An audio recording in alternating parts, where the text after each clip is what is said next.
에스겔이 보았던 환상의 의미이라는 제목으로 말씀해 드리겠습니다.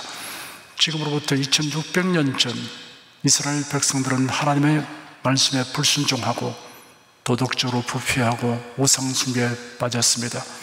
그 당시 예레미야 선지자가 하나님의 심판을 경고하며 회개를 촉구했으나 아무 소용이 없었습니다.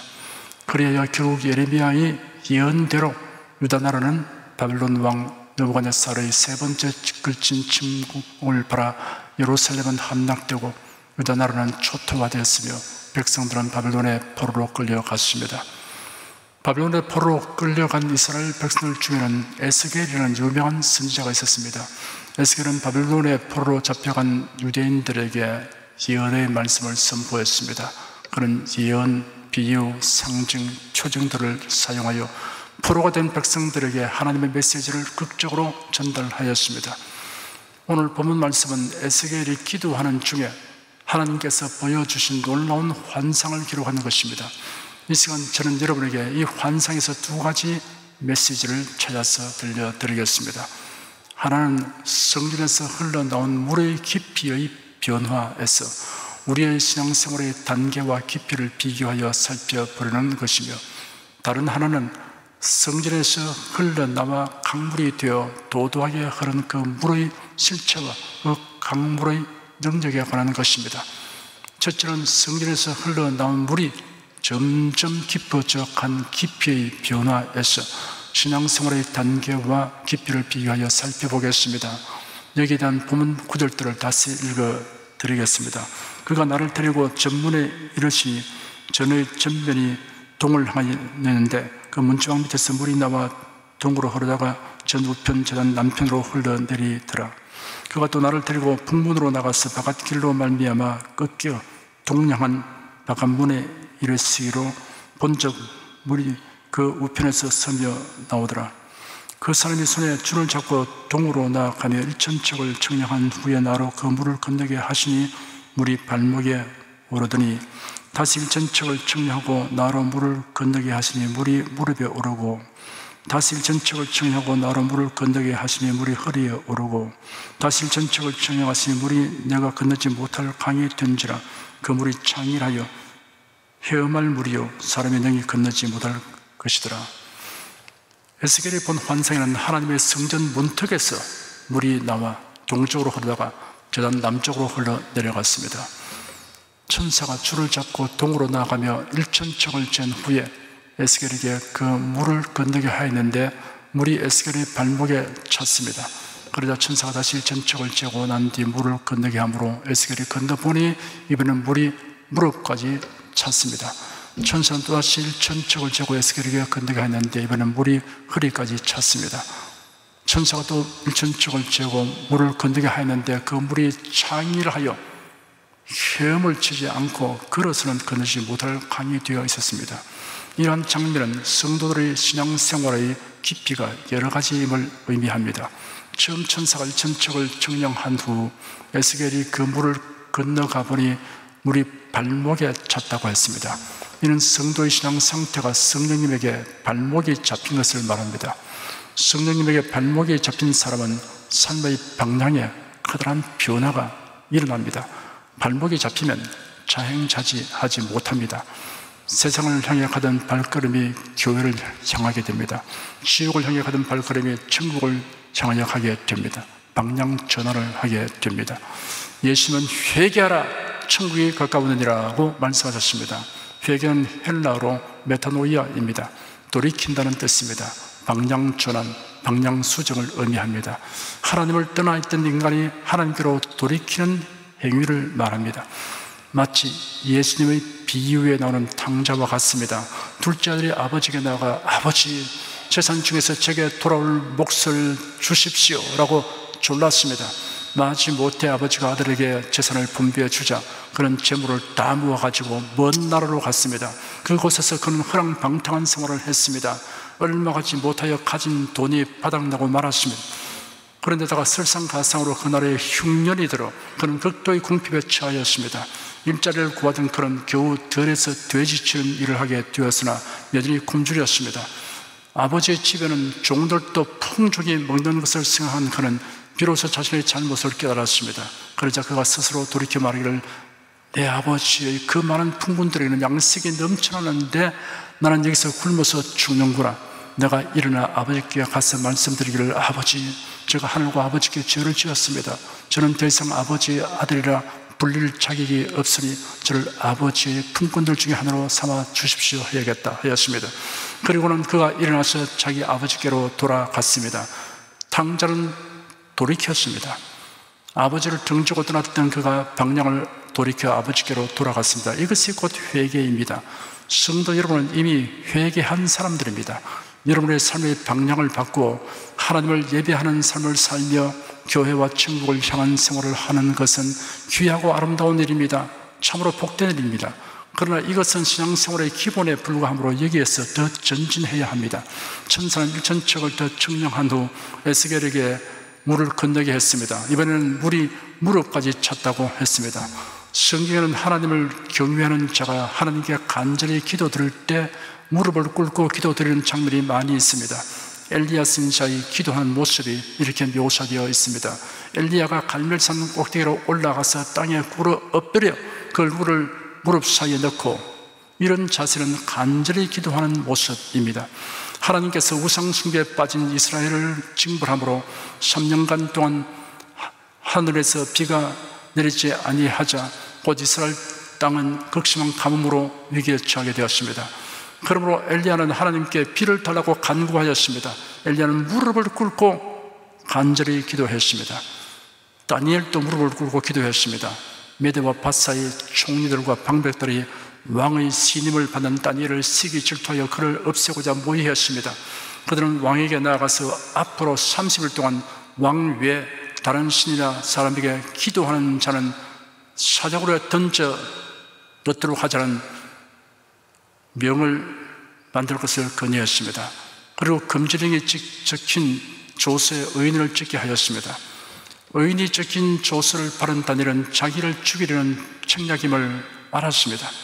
그럼에도 불구하고 늘 하던 대로 하루 3번씩 무릎을 꿇고 기도하며 하나님께 감사하였습니다. 베드로도 간절히 기도할 때 무릎을 꿇고 기도했습니다. 욥바에 사는 다비다라는 여인은 평소 선행과 구제를 많이 했습니다. 이 여인이 병들어 죽었습니다. 마침 그때 베드로가 욥바에 가까운 루다에 와 있었습니다. 제 아들이 사람을 보내어 베드로를 그곳으로 청했습니다. 베드로가 욥바에 도착하자 사람들이 그를 다비다의 시신이 있는 다락으로 인도했습니다. 과부들이 울면서 베드로에게 다비다가 생전에 지어준 속옷과 겉옷을 내보였습니다. 베드로는 감동을 받았습니다. 베드로는 사람들을 다 내보내고 무릎을 꿇고 간절히 기도했습니다. 기도를 마친 베드로가 몸을 돌이켜 시신을 향하여 다비다야 일어나라 말하니 다비다가 눈을 떠 베드로를 보고 일어나 앉았습니다.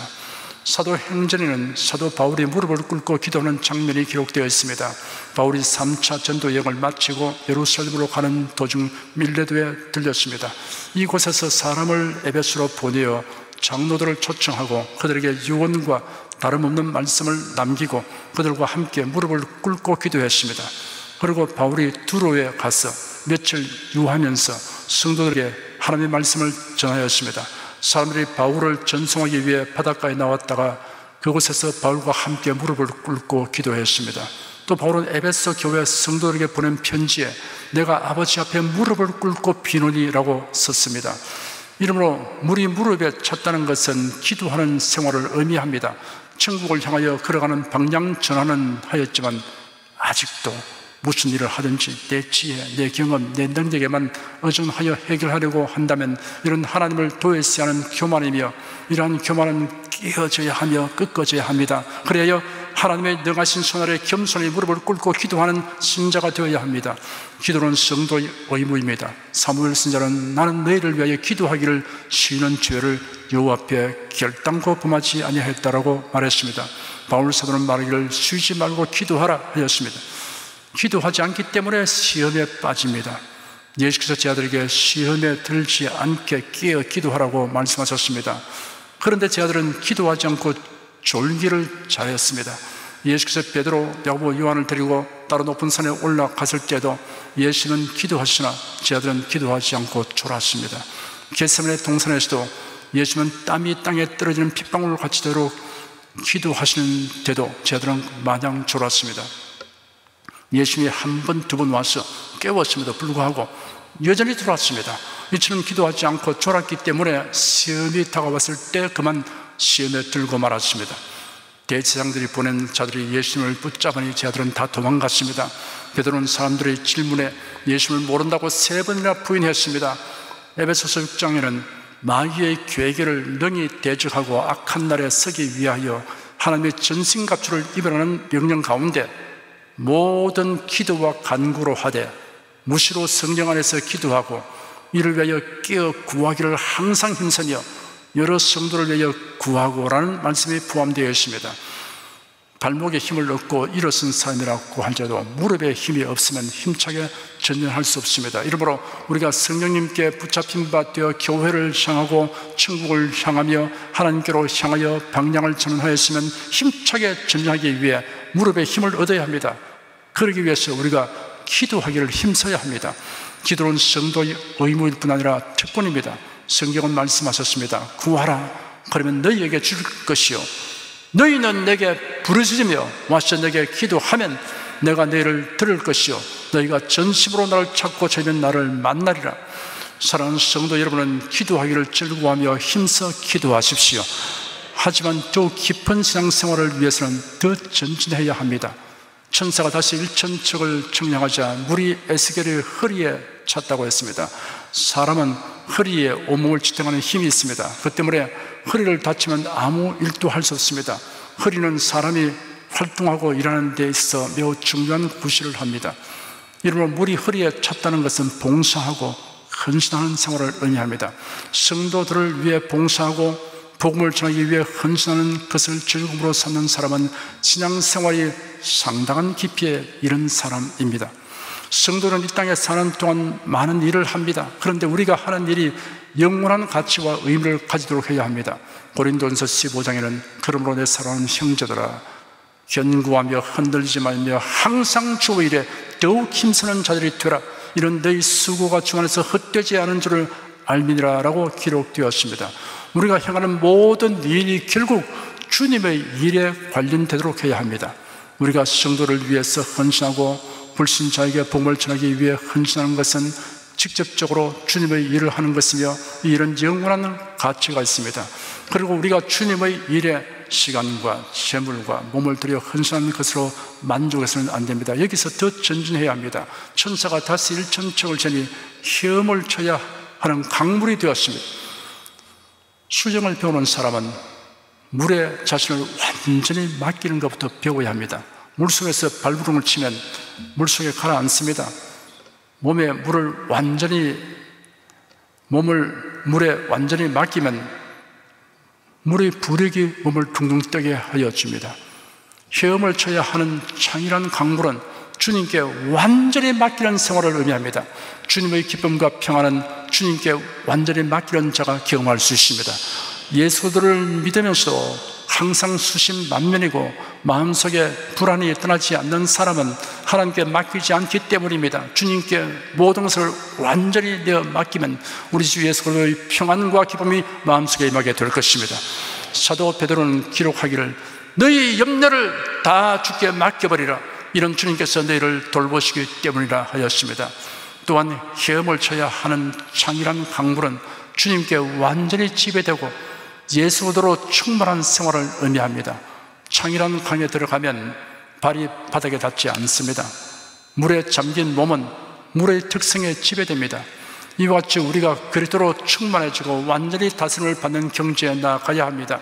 사도 바울은 말하기를 나의 간절한 기대와 소망을 따라 아무 일이든지 부끄럽지 아니하고 오직 천국과 같이 이제도 온전히 담대하여 살든지 죽든지 내 몸에서 그리스도가 종기 되게 하리 하나니 이런 내게 사는 것이 그리스도니 죽는 것도 유익함이라 하였습니다.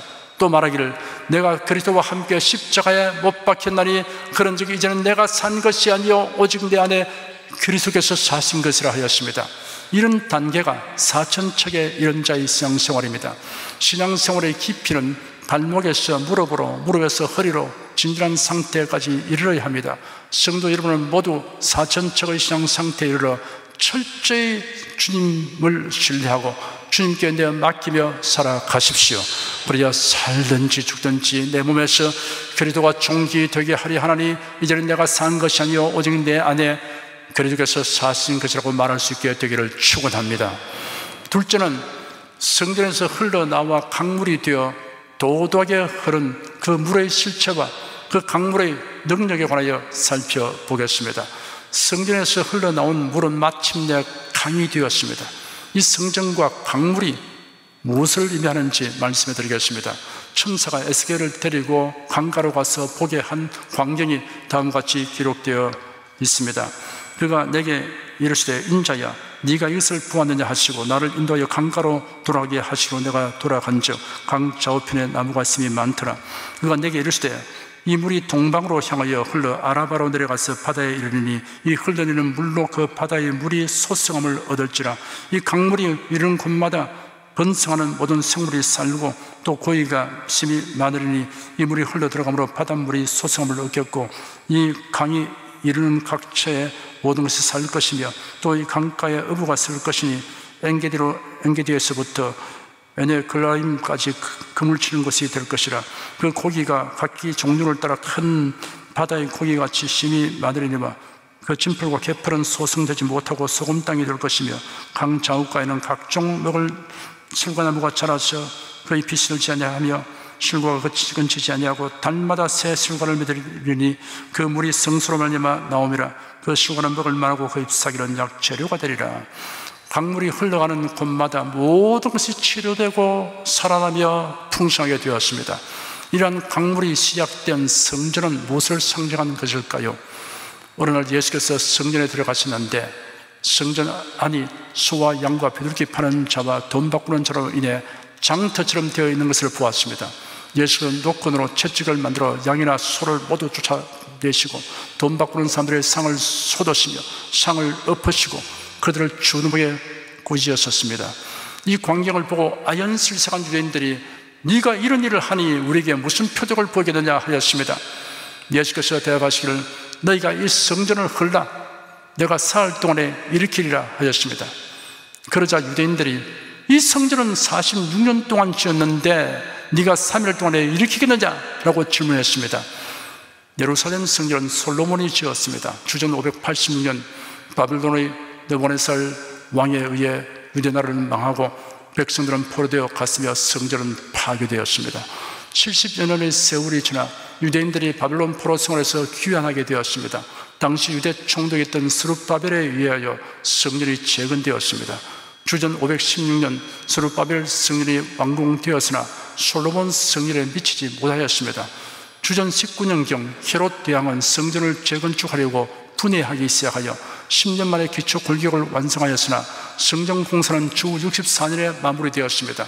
유대인들이 예수님의 말씀에 대해 반박하던 당시에는 여전히 성전 공사가 진행 중이었고 공사를 시작한 지 46년째였습니다. 그런데 예수께서 이 성전을 허물면 3일 만에 일으키겠고 했으니 말 같자는 소리라고 유대인들이 반박했던 것입니다.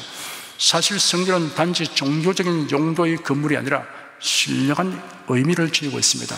성전의 원형인 성막의 구조물과 형태는 그 하나하나가 모두 예수 그리스도와 대속의 은혜와 진리를 나타내고 있습니다. 모세가 하나님의 부름을 받아 시내산 위로 올라갔습니다. 하나님께서 성막의 식양을 자세히 모세에게 말씀하셨습니다. 모세는 하나님이 시내산에서 보이신 그대로 성막을 지었습니다. 성막의 울타리, 놋기둥, 놋제단, 물두멍, 벽상, 향단, 금촛대, 성소와 지성소 사이의 휘장, 성막 지붕, 언약궤 안에 들어간 물건 그 하나하나가 일치하게 예수 그리스도를 가리키고 있습니다. 성소는 예수 그리스도를 의미하는 그림자입니다. 그러므로 성전은 건축물로서의 의미보다 예수 그리스도를 가리키는 것이라는 데 더 큰 의미가 있습니다. 예수 그리스도와 무관한 성전과 성전에서 예배란 무의미한 것입니다. 오늘 교회당도 마찬가지입니다. 예수의 제자들도 그때는 예수께서 하신 말씀의 뜻을 알지 못했습니다. 그러나 그 후 예수께서 십자가에 못 박혀 죽으시고 사흘 만에 무덤에서 부활하신 다음에야 예수께서 말씀하신 성전이 곧 예수님 자신을 말하는 것임을 알게 되었던 것입니다. 성경에 이렇게 기록되어 있습니다. 그러나 예수는 성전된 자기 육체를 가리켜 말씀하신 것이라. 죽은 자 가운데서 살아난 후에야 제 아들이 이 말씀하신 것을 기억하고 성경과 및 예수의 하신 말씀을 믿었더라. 본문에 그 물이 성수로 발미암아 나옴이라고 하였습니다. 성수는 두말할 나위 없이 예수 그리스도를 의미합니다. 성전에서 흘러나와 강을 이룬 물은 치료하고 번성케 하고 솟성케 했습니다. 그러면 강물은 무엇을 의미하는 것입니까? 물은 그리스도의 말씀을 상징하고 있습니다. 에베소 5장 26절에는 물로 씻어 말씀으로 깨끗하게 하사라고 기록되었으며, 예수님은 너희는 내가 일러준 말로 이미 깨끗하였으니라고 말씀하셨습니다. 또한 물은 그리스도의 영, 성령을 상징합니다. 예수께서 말씀하시기를 나를 믿는 자는 성경의 이름과 같이 그 뼈에서 생수의 강이 흘러나리라 하시니, 이는 그를 믿는 자의 받을 성령을 가리켜 말씀하신 것이라 하였습니다. 그러므로 예수님의 말씀과 성령이 우리에게 부어질 때 우리의 영혼의 생수의 강이 흐르게 되어 솟생하고 번영케 되는 것입니다. 물이 동방으로 향하여 흘러나와 아라바로 내려가서 바다에 이르리니 이 흘러내리는 물로 그 바다의 물이 솟성함을 얻을지라고 말씀하셨습니다.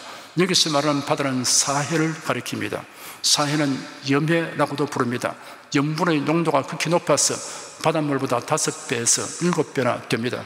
그래서 물고기가 살지 못하므로 죽음의 바다 사해라고 부르게 되었습니다.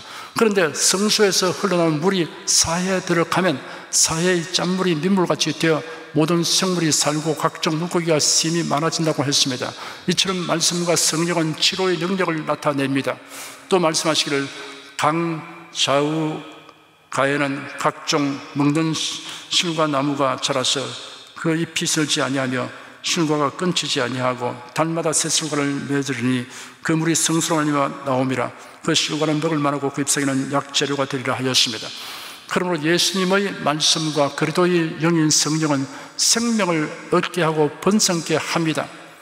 공자, 스카, 소크라테스 같은 성인, 군자, 현인들은 사람들이 세상을 살아가는데 유익한 좋은 말을 많이 했습니다. 그러나 그들의 말이 사람들에게 영적 생명과 번영을 주지는 못합니다.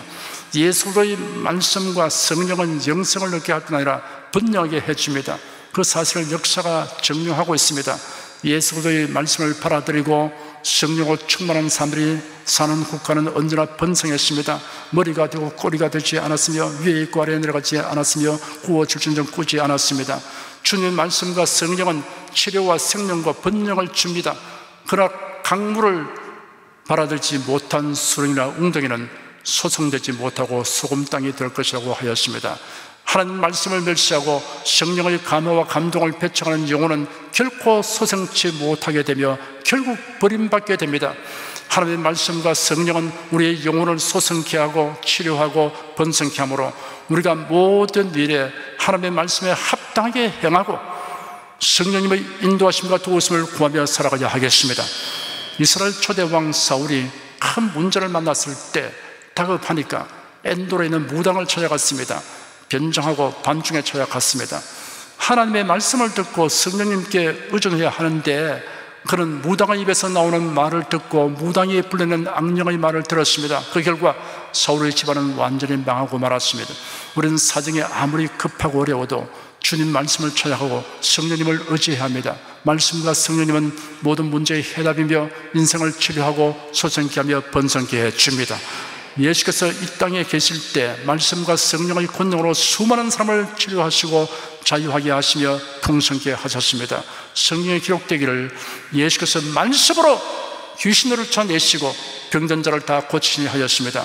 예수께서 친히 말씀하시기를 주의 성령이 내게 임하셨으니 이는 가난한 자에게 복음을 전하게 하시고 내게 기름을 부으시고 나를 보내서 포로된 자에게 자유를, 눈먼 자에게 다시 보게 함을 전파케 하며 눌린 자를 자유케 하고 주의 은혜의 해를 전파하게 하려 하심이라 하였습니다. 예수는 말씀으로 성령의 권능으로 사람들을 치료하시고 자유하게 하시며 풍성케 하셨습니다. 오늘날도 주 하나님께서는 우리가 천국을 향하는 생활을 하도록 발목을 붙드십니다. 기도하는 생활을 하도록 무릎을 붙드십니다. 봉사하고 헌신하는 생활을 하도록 허리를 붙드시고 온전히 주님께 맡기는 생활을 하도록 이끌어 주십니다. 그리고 말씀과 성령으로 충만하게 하셔서 자신과 이웃이 치료되고 소생케 하며 번영하는 놀라운 은총을 베풀어 주십니다. 이 설교를 들으신 여러분은 그리스도의 말씀과 그리스도의 영인 성령으로 충만한 삶을 살기를 간절히 사모하고 간구하십시오. 우리 인생의 모든 문제를 해결하는 답이 바로 여기에 있습니다. 여러분은 사천적 깊이에 나간 성도가 되시고 항상 말씀과 성령으로 충만하여 생명을 얻되 대풍성이 얻는 성도가 되시기를 축원합니다.